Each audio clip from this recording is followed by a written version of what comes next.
Nunchucks. How do you like that? I had nunchucks growing up, and I wrecked myself daily. All the time.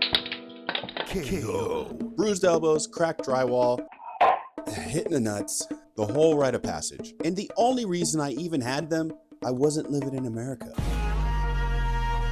Because back then, a lot of US states banned nunchucks. Sometimes just owning them was a crime. And the wild thing, one state still bans them today. Stick around to the end and see if it's yours. Funny thing, isn't it? 2 sticks and a short chain treated like contraband, while swords and machetes stay legal. So how did that happen? How did fear turn training tools into forbidden weapons? Let's unpack it. Chapter 1. What nunchucks actually are. The nunchaku, which is 2 short sticks joined by a rope or chain, that's the hardware. And now the purpose of these are historically mixed. They've been used as a real weapon for striking, trapping, and control, and later as a training implement to build coordination, speed, and wrist strength inside Okinawan, Kobudo, and other arts.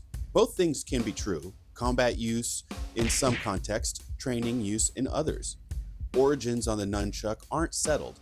There are competing theories, and in my opinion, truths in all of them. One theory suggests it was just a short agricultural flail adapted for defense, a horse-tack clapper tool repurposed for defending your farmland, or a 2-section staff idea with Chinese lineage that filtered into Okinawa. Now, the safest truth, no single verified origin, multiple plausible pathways, and a long regional evolution. But why did Americans make laws against it? Chapter 2, the pop culture catalyst. 1970s, Bruce Lee hits the screen and moves like physics doesn't apply. American audiences are captivated. In his hands, nunchucks. This spawns an array of martial arts movies with Americans all over the nation signing up for martial arts schools. In the 1980s, the ninja boom movies peak. Cartoons, posters, it's everywhere. And this is where I was introduced to nunchucks, Ninja Turtles. Oh, a fellow chucker, eh?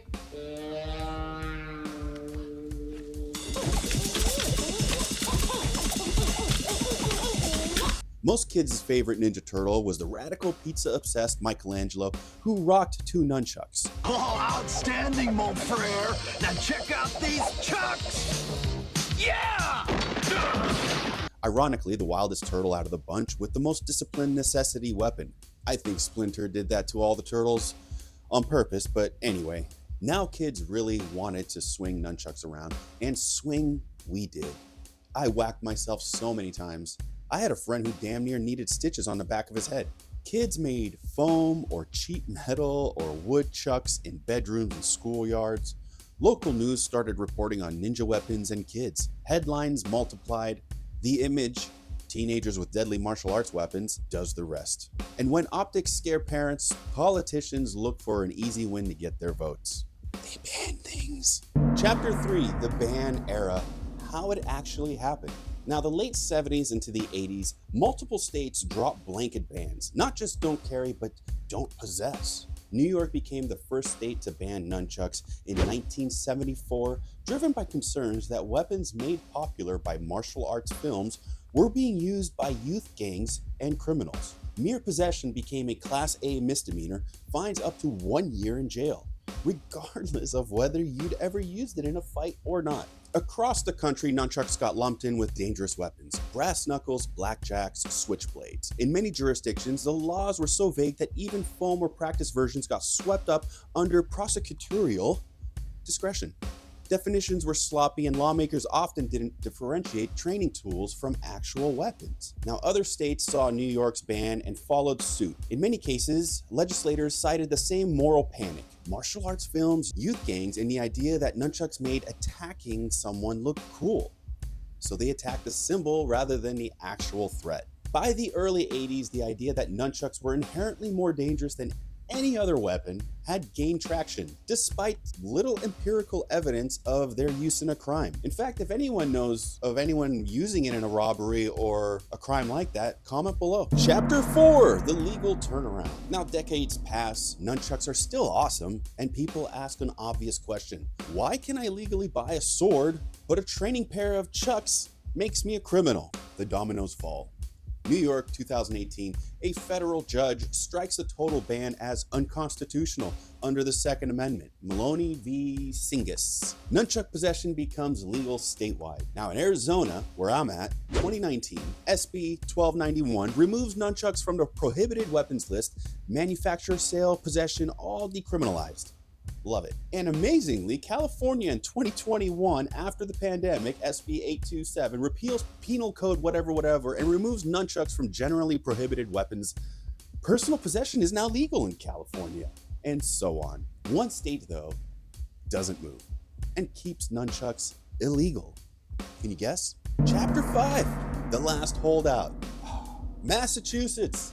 Now, as of today, nunchucks still sit on the dangerous weapons alongside items like blackjacks and brass knuckles.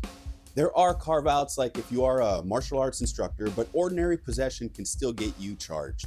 I'm not sure if you can get a martial arts instructor card, but here we go. But the tide's turning. In 2023, Colorado quietly legalized nunchucks and throwing starts, citing the same reason that freed them in New York and Arizona and California. Responsible ownership isn't a crime. Now, that win does give Massachusetts a preview of its own future. Attorneys there are already prepping challenges, and odds are good it won't survive the next court test. The irony, you can't own nunchucks in Boston, but you can check them in your luggage on a flight out of Logan. Now, TSA says no carry-ons, but checked is fine, right next to your pistol. It's wild that the weapon most famous for smacking a user was once treated like contraband, but fear writes laws.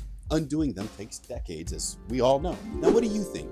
Were the bans ever justified, or was it just 70s and 80s optics run amok? Or drop your state and whether you have ever had nunchucks growing up and if you've hurt yourself with them. And if you carry a gun, carry comfortably. Go to relaxfittactical.com. We make concealed carry comfortable with our athletic shorts and joggers. All those links are below. And don't be lame, subscribe.